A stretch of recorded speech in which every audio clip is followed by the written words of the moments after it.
Welcome to Twilight Fables, where your childhood stories never ended, they only got darker.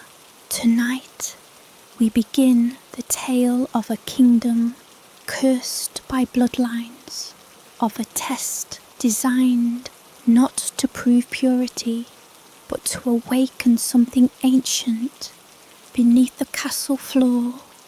This is the Princess and the Pea. In the kingdom of Lyrian, where the fog never lifted from the moors and the wind smelled faintly of iron, there stood a palace of black stone and whispered secrets. Its towers reached toward a sun that hadn't pierced the sky in decades. Ivy climbed its outer walls like veins, and inside the walls, something older than royalty had started to stir.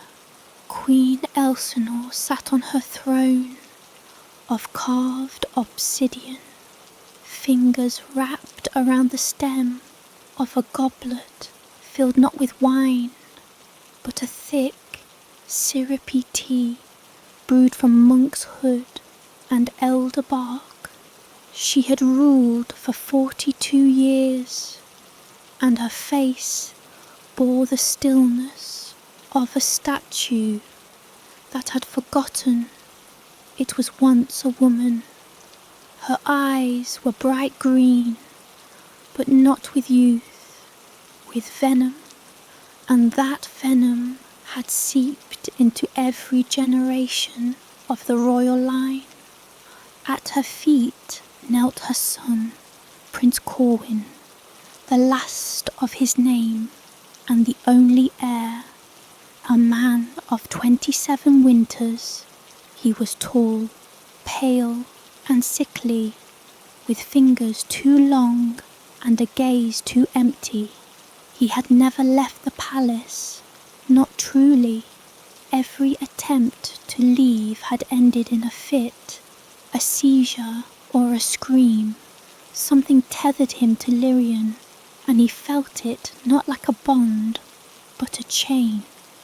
"You will wed," the Queen commanded, her voice soft as silk and sharp as flint. He did not look up. "And if none pass the test, then they die, as is tradition." Corwin didn't flinch. He was used to death, its sound, its stench, its slowness. The girls who came to the castle were draped in velvet and hope, and they left in silence, carried out in coffins lined with copper. No one outside the palace walls knew how or why. The Queen rose, her robes whispering like dead leaves. "Another comes tonight, a foreign princess, pale of blood, pure of name.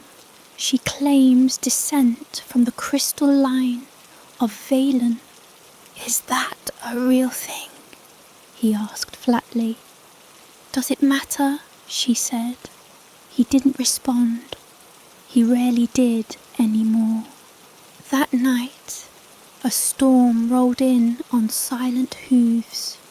The rain came in fine needles that pierced the fog and soaked the mossy ground. A carriage arrived at the gates, black, faceless, and gleaming with water. The horses were gaunt, their eyes cloudy. The guards stood like statues as the princess emerged, drenched but regal. Her name was Althea. She wore no crown, no jewels, only a dark grey cloak and boots caked in blood-red mud. Her hair was long and silver blonde, plaited in coils around her head like a halo. Her eyes were strange, not quite blue, not quite grey. They shimmered like on old mirror glass. The Queen watched her from the upper window and smiled. "Yes," she whispered, This one will feel it. The castle was colder inside than the rain outside. No fire seemed to burn for long. Shadows lingered in the hallways, even when lamps were lit. Althea was escorted by 2 silent maids who did not speak, did not look at her directly, and did not cast reflections. They brought her to the hall of guesting, a circular room filled with portraits of dead royals, their eyes scraped clean. A hearth smouldered, but gave no warmth.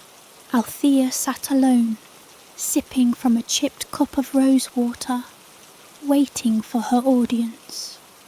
It was not the Queen who came first, but Corwin.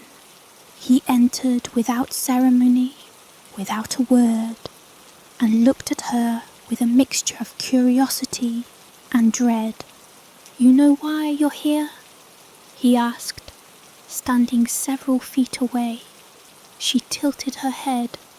"To marry you, if I pass the test." He nodded slowly. "And do you know what the test is?" "I must sleep on a tower of mattresses," she said plainly, with something buried beneath.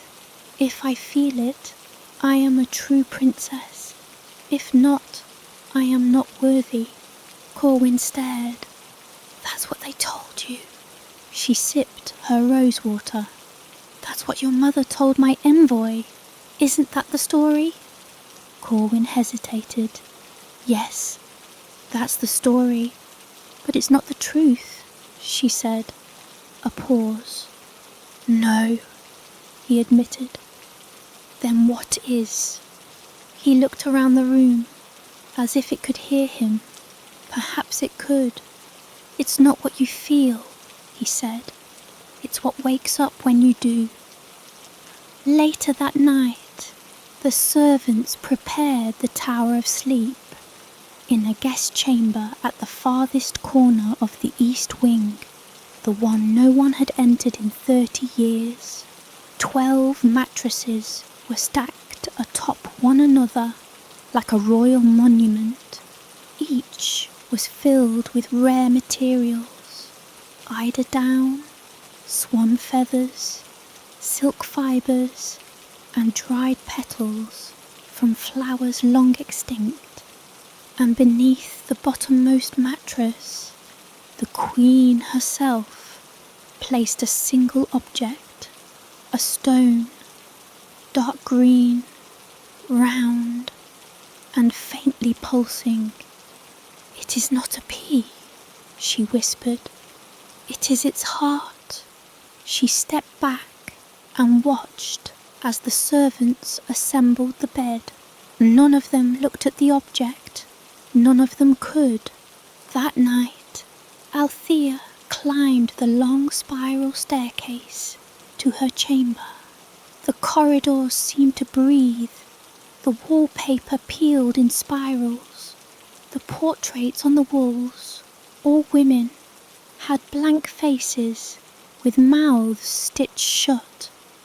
She paused once at a locked door where the air was colder and the wood looked soaked with blood. She pressed her ear to it, heard something whisper her name in reverse, and moved on. In the guest chamber, she was alone. The bed rose toward the ceiling like a throne. She climbed the ladder beside it slowly, carefully. At the top, she lay down and stared at the canopy above, embroidered with a design of writhing vines and screaming faces. She did not sleep, not for a long time. When she finally drifted into the black, it was not a dream that took her. It was something else. In the castle's crypt, beneath layers of stone and forgotten doors, something began to stir. A noise like breath behind a door, a pulse, like a second heartbeat, a whisper that echoed from under the floorboards. She feels it, and far above, Althea began to bleed, not from her skin, but from her memory. She forgot her mother's name, then her father's, then the name of the kingdom she came from, and then only darkness.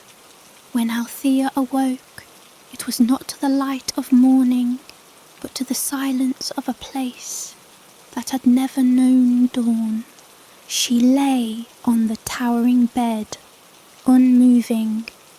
Her limbs felt heavy, as though her veins had filled with stone during the night.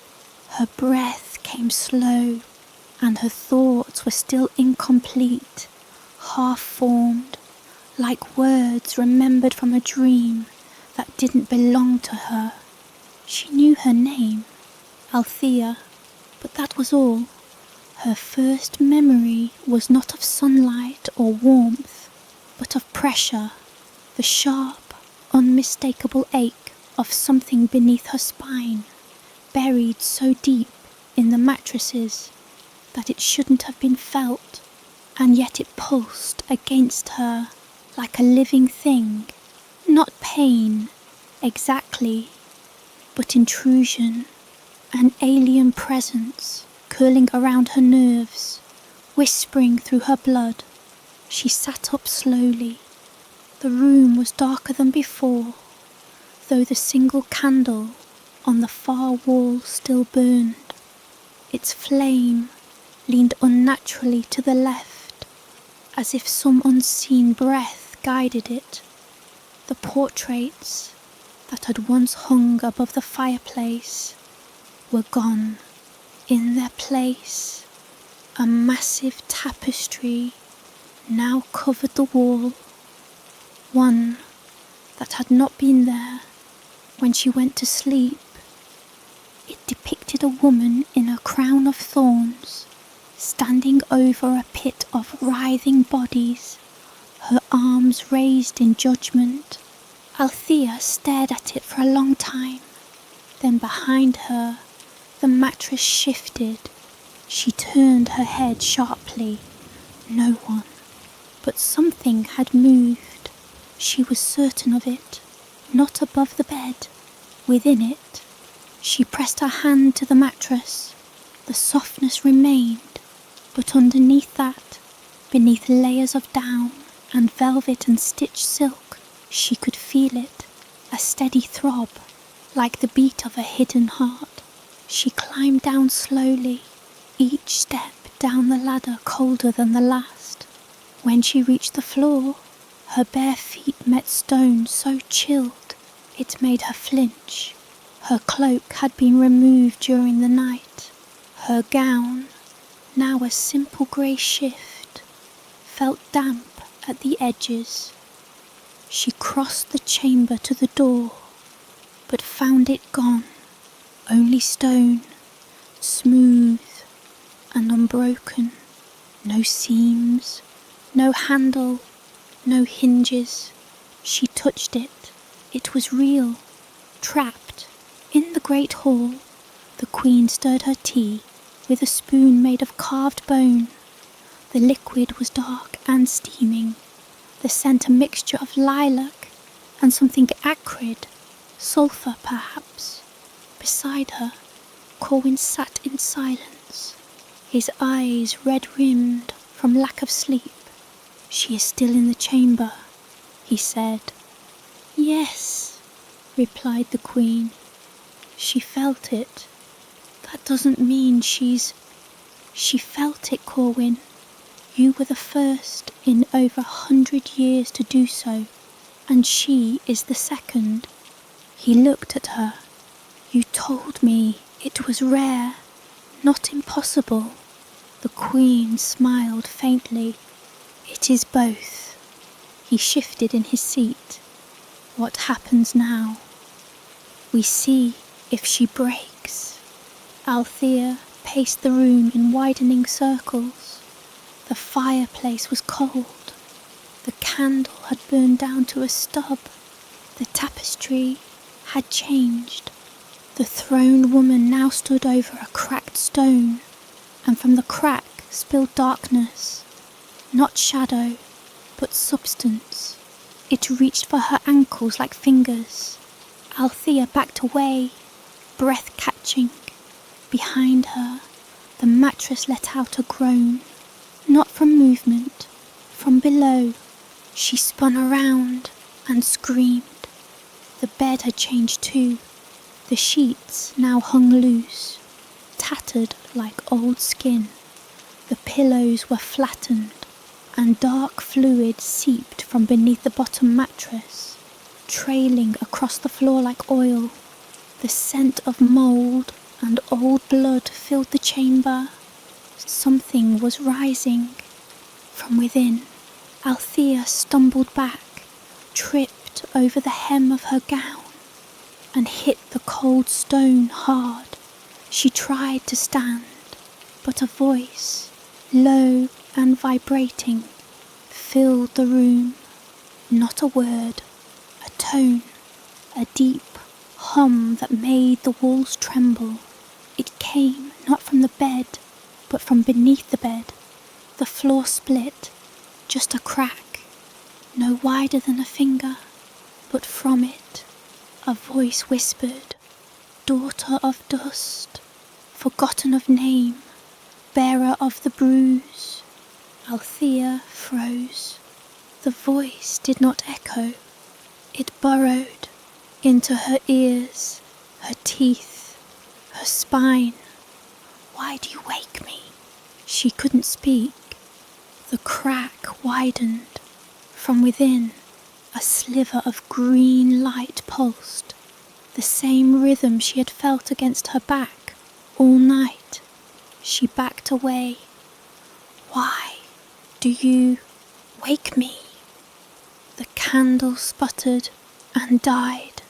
Darkness, and in that darkness, a shape began to form in the air. Not light, not shadow, but a distortion, like heat over sand. It unfurled, it stretched, it took the shape of a woman with hollow eyes and a crown of bones. The same woman from the tapestry. Althea screamed, but the sound did not leave her mouth.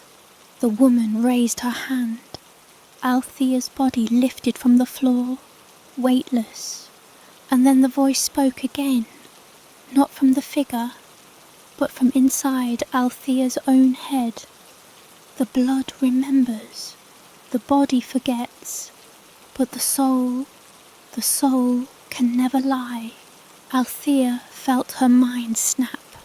Memories flooded her, not hers. A girl in chains, a test of pain, a line of women buried alive beneath beds, their skin etched with symbols, a pit beneath the palace that breathed, a ritual older than the kingdom, a hunger that fed not on flesh, but on bloodlines. And then, silence. She collapsed to the floor. Sometime later, minutes, hours, days, the chamber door was back. It creaked open slowly. Prince Corwin stood in the threshold, face pale, lips tight. He looked at the bed, then at her. "You're alive," he said. She looked up at him with bloodshot eyes. "You knew?" He nodded. "And you let them send me in?" He didn't reply. Althea stood on shaking legs. The thing beneath the bed, the voice. "It isn't testing me." Corwin's face darkened. "No, it's choosing me." His eyes flicked toward the crack in the floor, now sealed. "It always does." She stepped toward him, one slow pace at a time. "And if I stay?" He swallowed hard. "Then you become queen. And if I leave?" He didn't answer. He didn't need to. In the crypt beneath the palace, the stone pulse continued, and from somewhere deep within the sealed earth, a whisper returned. She felt it the next morning, or what passed for morning in the gloom of Lyrian. Althea sat by the frost-laced window of her new chamber. The bed she had nearly died in had been stripped and burned. A servant whispered it had birthed one too many. They said it as though the bed itself had grown a womb. Althea said nothing. She remembered nothing clearly, only impressions, the weight, the voice, the crown of bone. But one thought clawed through the fog of memory with painful clarity. She had not passed a test. She had been chosen. Corwin stood near the door, watching her.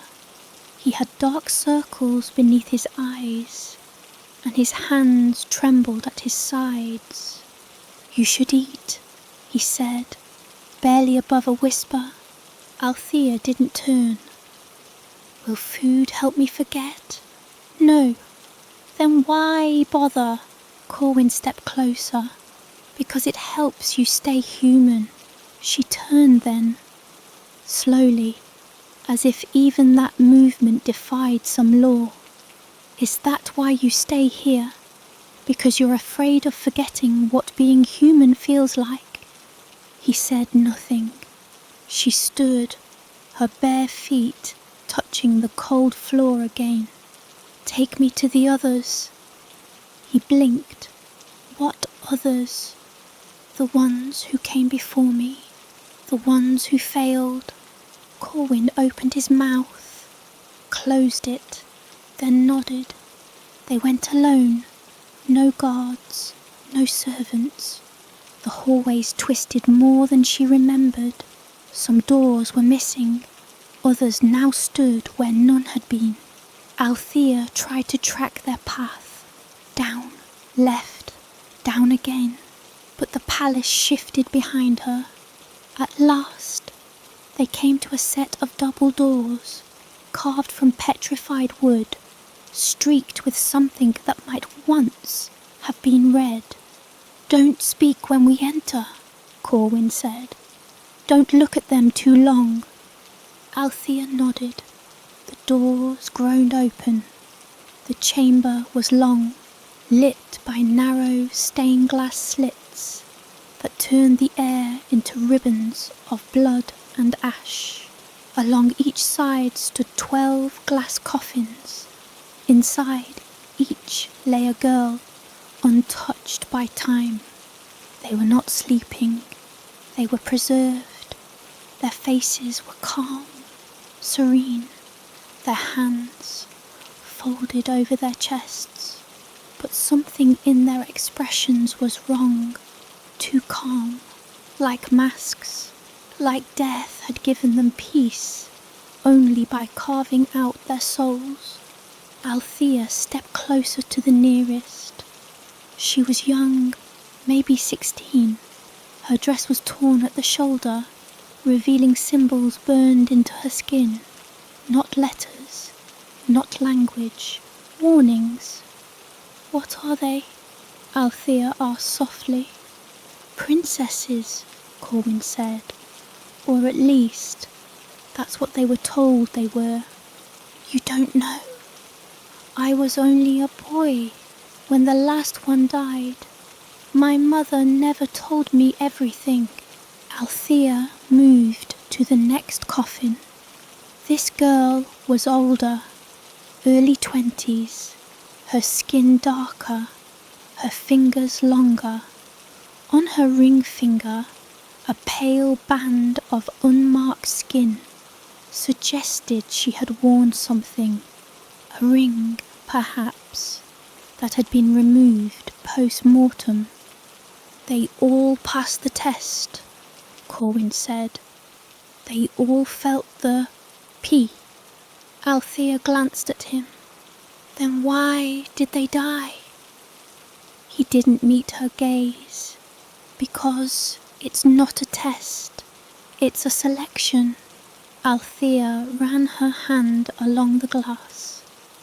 You said you were the first in 100 years to feel it. Yes, and your mother, she said, I'm the second. He nodded. She stepped back from the coffins, voice cold. Then what are these 12? Corwin hesitated. Failures. Why? Because they felt it, but couldn't withstand what came after. Althea frowned. And what comes after? He didn't answer. Later, in the Queen's private study, Elsinore traced runes into a bowl of black salt and ash. She chanted in a dead language as the candlelight around her bent inward, drawn to the markings like flies to a wound. The air smelled of rot and honeysuckle. A drop of blood fell from her finger into the bowl. The runes hissed. The Queen smiled. She did not flee, she said aloud. She saw the others and stayed. From the shadows behind her, a voice spoke, old and dry. She is nearing the threshold. The Queen turned, and when she crosses it, she will remember what she is. That night, Althea returned to her own chambers and locked the door behind her. There were no mirrors in the room. The servants had taken them all. She suspected it wasn't for modesty, but for containment. Still, she stared at the darkened glass of the window, hoping for a reflection. She got one. For the briefest second, the figure that looked back at her had hollow eyes and a crown of thorns. Althea spun around. Nothing, but the air was heavier. The mattress, a new one, thrummed beneath her. She sat at the edge of the bed and pressed her palm flat. A voice spoke in her skull again. You are the bruise made flesh. You are the blood that cannot rest. You are the pea, she screamed, but only silence came out. Althea didn't sleep again, not because of fear. Fear was a gift she no longer possessed, but because the thing inside her would not allow it. It throbbed beneath her skin, an invisible bruise blossoming inward, a steady, pulsing ache behind her ribs, her eyes, her teeth. She would trace her fingertips along her arms and swear she felt something just beneath the surface, not veins, but roots. At times, when the silence stretched too long, she'd hear murmurs from beneath the floorboards, a lullaby sung in reverse, a cradle rocking in an empty room. On the third sleepless night, Corwin returned. He did not knock. He looked different, drawn and brittle, like he'd aged a year in a day. They know, he said, barely above a whisper. Althea looked up from the edge of the bed. Who? The court, the inner circle, the ones who keep the books. They know I passed. They know you weren't supposed to. Althea rose. What do they think I am? Corwin hesitated. They don't think you are. They think you became. She tilted her head. Became what? He didn't reply. She stepped forward until they stood nearly chest to chest. You know. Yes, you've always known. Corwin's jaw tightened. My mother showed me a vision once. When I was 10, I saw a pit under the palace. I saw the bodies. I saw the woman with the crown of thorns. I asked if it was a dream, and she said it was memory, but not hers. Althea's voice dropped. Yours, he nodded, or what I would carry if I ever took a bride. She stepped back. So that's what I am, a vessel?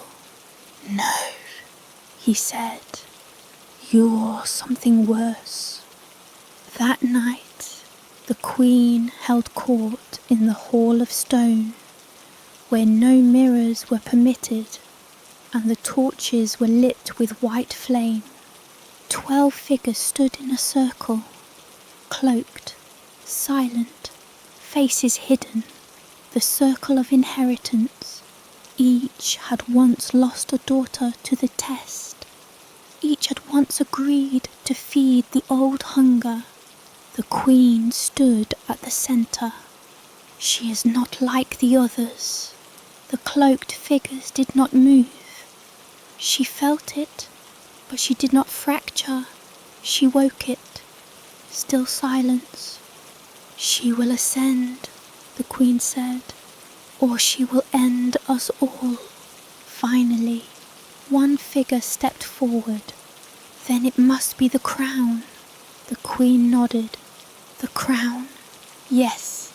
Althea awoke on the stone floor of her chamber, her mouth full of soil, not dirt, soil, rich, black, alive. The scent of roots and blood and old wood rose around her like perfume. Her hands were stained, her fingernails packed with earth. She had been digging. She had no memory of it. She looked to the corner of the room and saw a new object sitting in shadow, a small wooden box carved with runes. It hadn't been there before. Cautiously, she approached and opened the lid. Inside was a single object, a circlet of bone, not ivory, bone, human by the look of it, each vertebra fused into a curve, every inch of it inscribed with letters from no living tongue. She reached for it and screamed, not from fear, from recognition. The moment her fingers touched it, she remembered, not this life, the last, and the one before, and the one before that. She was not the first Althea, she was the 12th, and the first. She had worn this crown before, once in a kingdom of ash, once in a palace drowned in salt, once in a cave lined with glass teeth. Each time she had been reborn, each time she had returned to the same bed, each time she had been tested, each time she had passed, and each time she had forgotten, until now. She did not speak when Corwin returned. He found her standing before the mirrorless window, the bone crown upon her head. You wore it, he whispered. I remembered. He nodded, almost solemnly. Then it's time. For what? The feast. That evening, the palace filled with laughter. The great hall sparkled with chandeliers. The tables spread with fruits and meats, no longer seen in the outer kingdom. Musicians played on stringed instruments of gold and hair. Servants moved like shadows. Althea entered in silence. She wore a gown of midnight silk that shimmered like oil. Atop her head, the bone crown. The room fell quiet. No one bowed. They didn't need to. They knew what she was. The Queen stood at the far end of the table. You are ready? I was always ready, Althea said. The Queen nodded and lifted a goblet. Then speak the words. Althea stepped forward, raised her arms, and in a voice not her own, began to chant. The torches flickered, the chandeliers shook, a crack formed in the marble beneath the table, long and deep. From within it, something breathed. The feast had begun. Far below, beneath stone and crypt, the other brides stirred. Their eyes opened, their mouths twitched, and in unison they whispered, "She has remembered." The great hall should have echoed with revelry, but instead it hummed, a low, subsonic murmur that made the walls sweat and the chandeliers swing like pendulums over a mass grave. Althea stood at the head of the feast table, bone crown upon her head, her voice ringing with language older than the kingdom itself. Every syllable pulled the light from the room in a slow bleed, as if the very candles feared the name she chanted. She didn't know what the words meant. She did. She didn't know who had taught them to her. She remembered. Each vowel vibrated through the ribcage of every guest. Each consonant cracked like bone under pressure. Then silence. The final syllable fell like a guillotine, and the floor split. Not a crack this time, a rupture. The marble tiles parted like rotted teeth, revealing a spiral staircase descending into utter dark, not carved, not built, grown, from root, from vein. The Queen stepped forward. "The gate is open."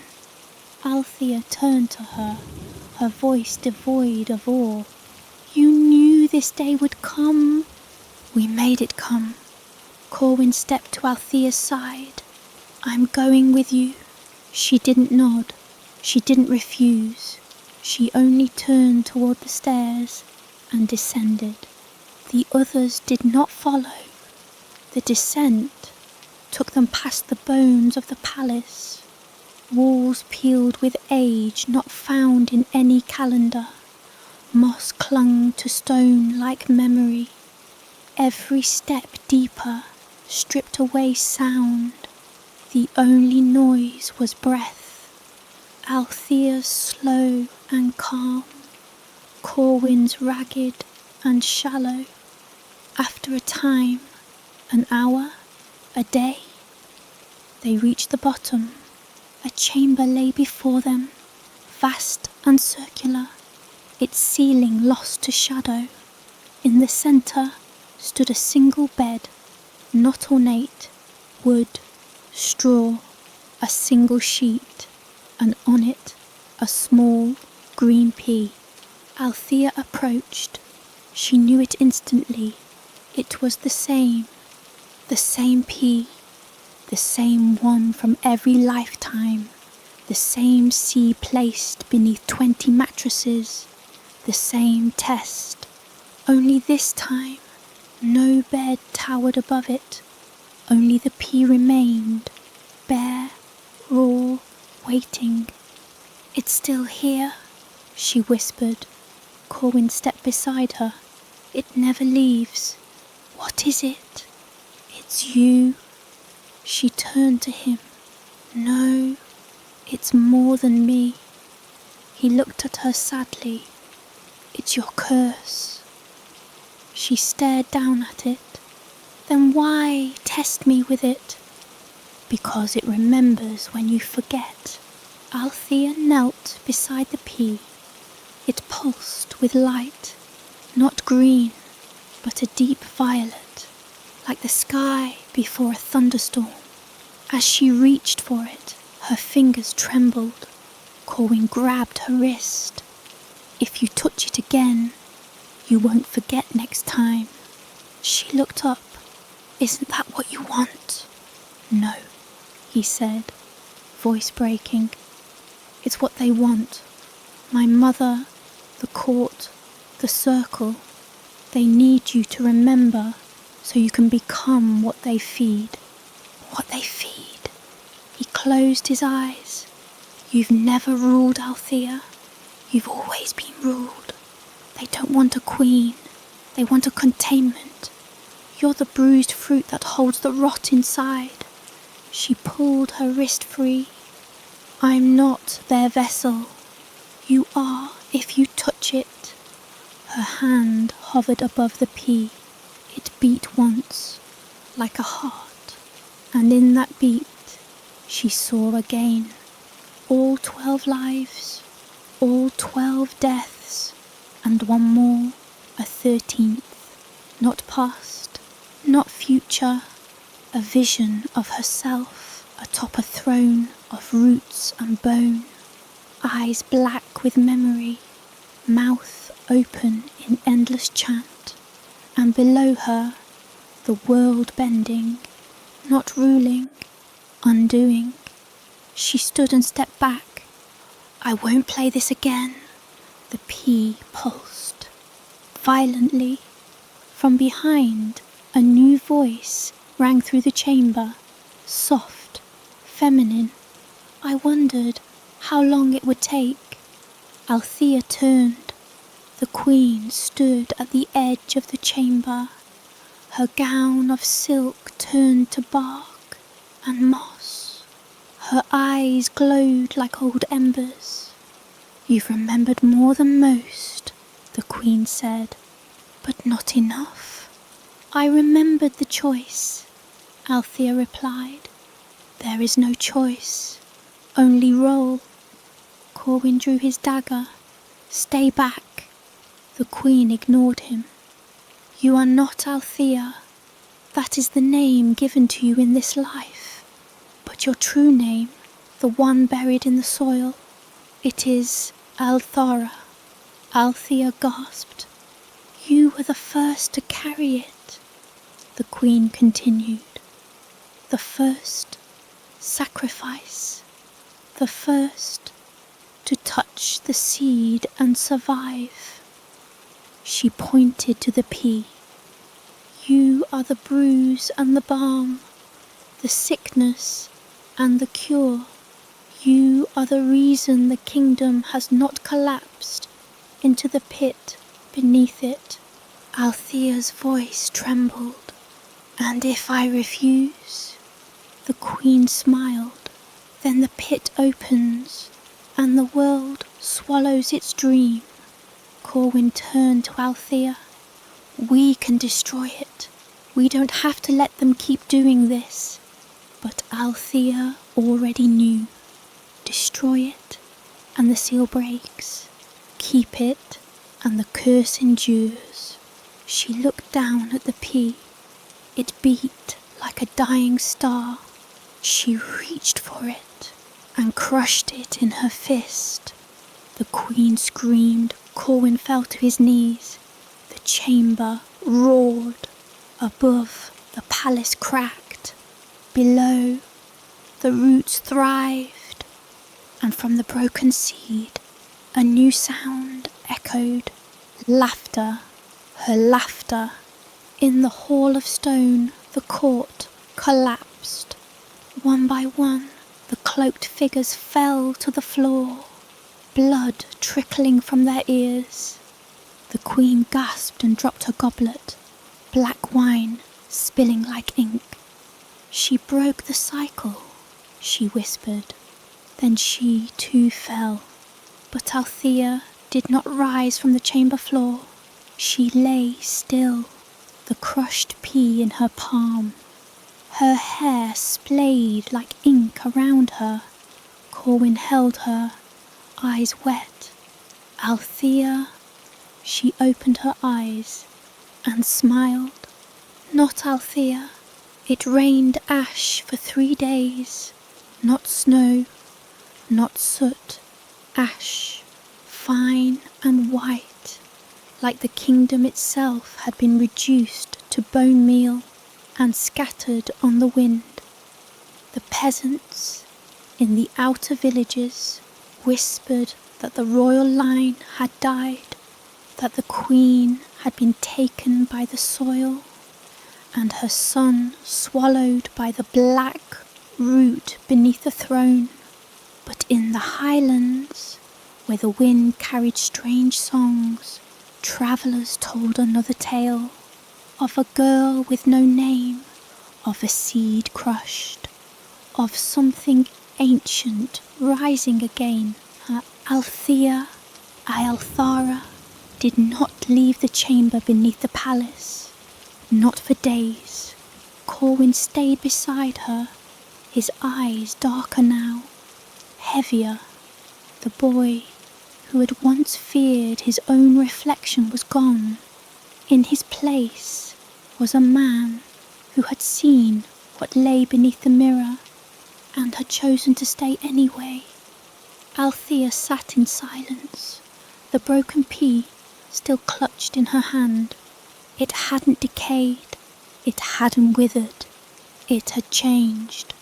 The green shell had split into 12 fragments, each bearing a single rune, glowing faintly, one for every life she had lived.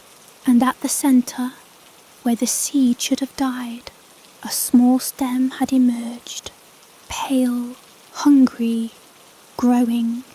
Corwin watched the stem with dread. It's still alive. Althea shook her head. It's becoming. What does that mean? She turned to him, voice steady. The curse was a loop, but I broke it. The pattern cracked. The root doesn't know what to do, so it grows wild. Is that good or bad? She didn't answer. She didn't know. In the Queen's private chambers, now abandoned, vines split the stone walls like ribs. Mirrors once forbidden now bloomed across every surface, each reflecting not the room, but other versions of it, darker ones, brighter ones, ruined ones. The bone crown lay where the Queen had dropped it, but it had changed too. Now it sprouted thorns, and from its base tendrils stretched, looking for a new head to claim. On the 7th day, the root from Althea's palm had grown large enough to fill the chamber. It had not pierced the ground. It was the ground now. It pulsed with memory and flesh. In its bark were faces, hers, the Queen's, the 12 preserved girls, even Corwin's, all of them trapped in knots and rings, and silent screams. She sat before it like a disciple. Corwin broke the silence. We need to leave. There is no leave. You said you didn't want to become a vessel. I'm not. Then what are you? She stood. When she turned to face him, her eyes glowed faintly. Not black, not white, green. I'm the seed now. He stepped back. No, but he already knew. The cycle had broken. Yes, but it hadn't ended. It had simply changed hosts. That night, the village of Red Hollow, 12 miles south of the palace, vanished. No fire, no screams, just gone. The next morning, all that remained was a circular depression in the earth, lined with moss and roots. In the centre, a single bed of woven vine, and a pea, small, green, waiting. In the new palace, not built, but grown, Althea sat upon her throne. It wasn't gold, it wasn't wood, It wasn't stone, it was alive. Roots coiled up its legs, veins pulsed along the armrests. The back bore 12 carved figures, the brides, the lives, the forms she had once worn.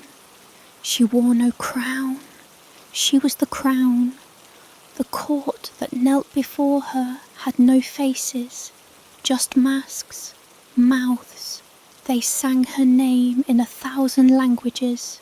Not Althea, not princess, only seed mother, only root-born, only the one who remembered. Corwin remained by her side, silent, hollow-eyed. He had not aged. He could not leave.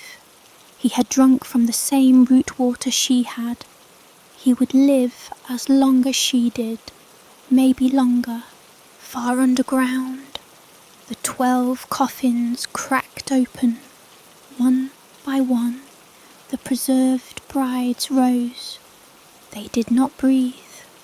They did not blink, but their feet moved with purpose toward the surface, toward her, in a distant land, a kingdom untouched by ash or vine.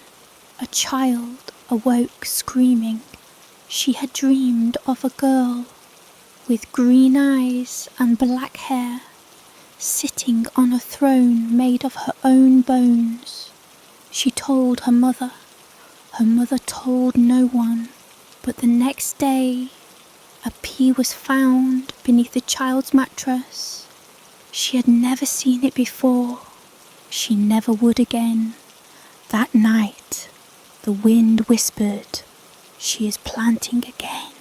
The moon never rose over the kingdom again. Not fully. Now it hung in the sky like a rotted fruit, bloated, bruised, bleeding pale light that made shadows ripple and crawl. The villagers no longer looked up. The stars had vanished. In their place, a slow green glow pulsing from the hills. The light of the root. The 12 brides walked without sound. Not ghosts, not corpses, remnants. Each one wore the shape she had worn in lives before, all versions of Althea, all fractured along different seams.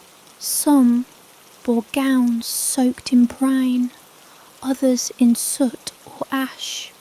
One dragged a veil of spider silk, another wore a collar of teeth. Their eyes shone with memory, their mouths were sewn shut. They moved through the underground with a shared instinct, not toward freedom, toward her. Above, Althea sat cross-legged in the garden of hollow blossoms, deep in meditation. It was no longer a garden, it was a nest. The flowers had become mouths. The trees whispered lullabies with no melody. The fruit fell not with ripeness, but with warning. Each petal in bloom bore a face, one of her past selves, one of her choices. Every day she fed them with drops of her blood. She had tried not to, but the garden hungered. Corwin wandered the palace, now a vast cathedral of roots and memory. He did not speak, not to the courtiers, if they could be called that, not to the shadows that mimicked footsteps, not even to Althea, because he had seen what she had become. Not cruel, not evil, essential. She was the bruise beneath the kingdom's skin, and without her, the wound would open fully. But he had also begun to dream, and in those dreams, the bride spoke. There must be a 13th. There must be an end. You must choose her. The 13th had not yet been born. Not fully, but she was coming. A girl who would not be tested. A girl who would test Althea. A girl with no name and no fate. One night, the soil beneath the palace cracked, but not from pressure, from return. The 12 brides emerged, not crawling, not climbing. They simply rose. The guards, if they could be called that, fell to their knees, not in fear, in recognition. The brides moved in perfect formation, toward the throne, toward the nest, toward her. Althea opened her eyes. She did not stand. The root moved for her, lifting her into the air like a priestess on a gnarled altar. And the brides knelt before her. One by one, they opened their sewn mouths.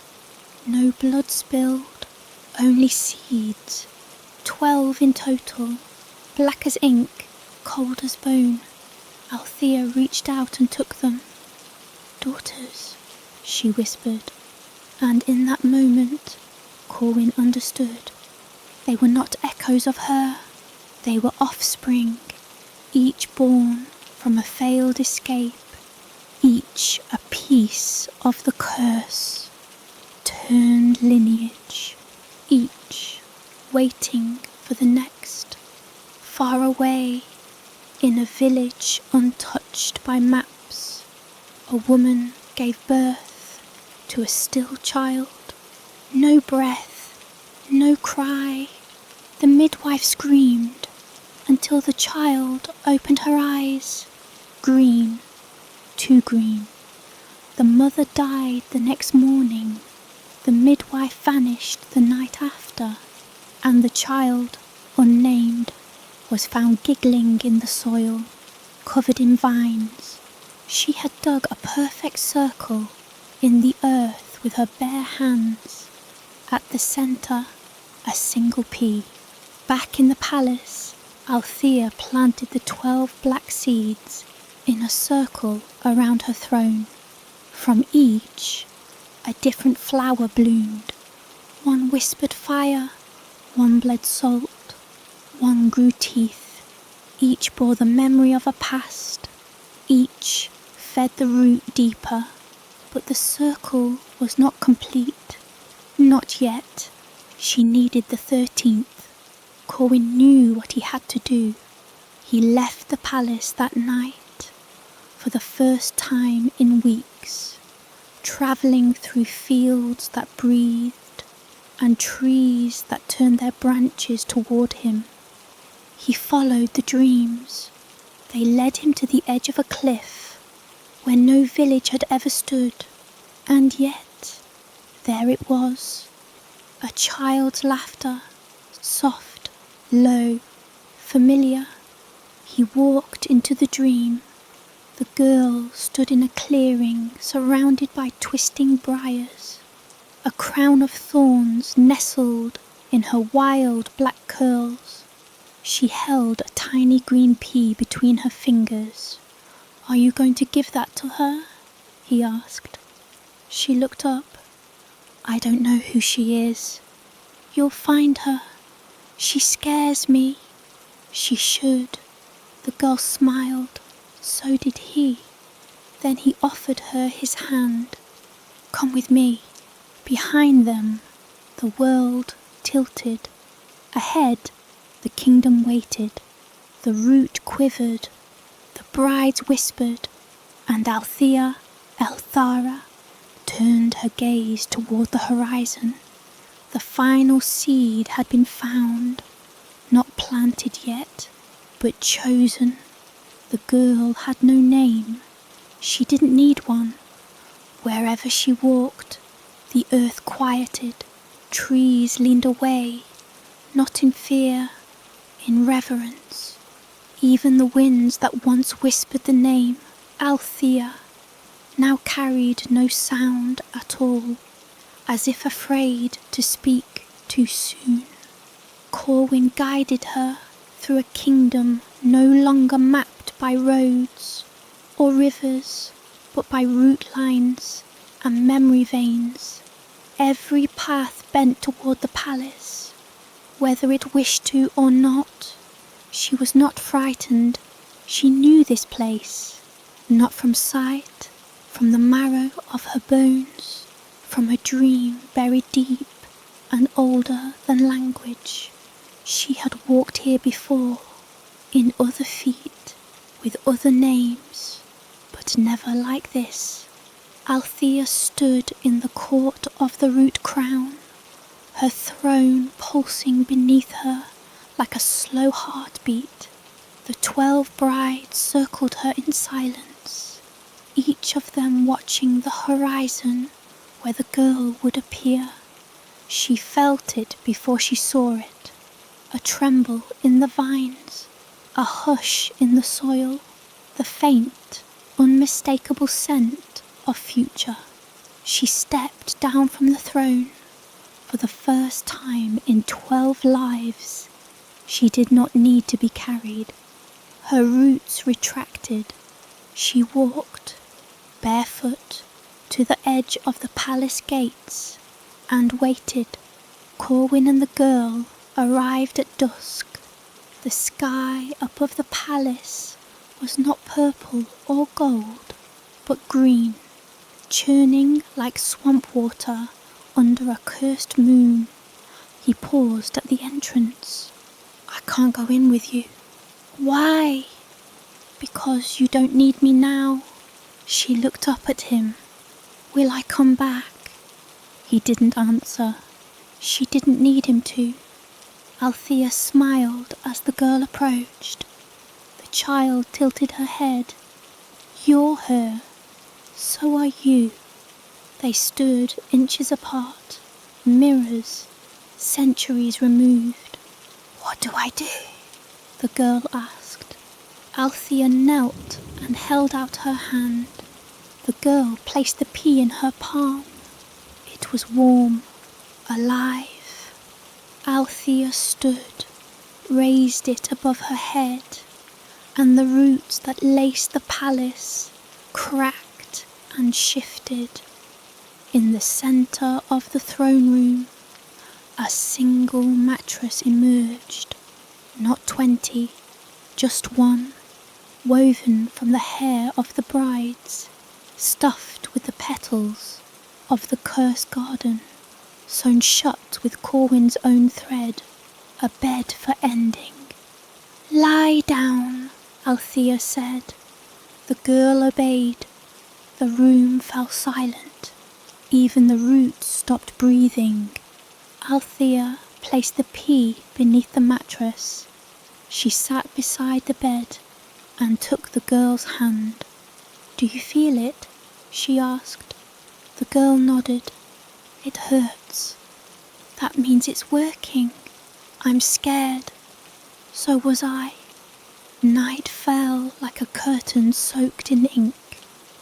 The room filled with watchers, not courtiers or brides or ghosts, but the echoes of all who had ever lived in the shadow of the seed. Mothers, midwives, testers, lovers, pretenders, dreamers. They filled the air with silence so thick it throbbed. Althea did not move.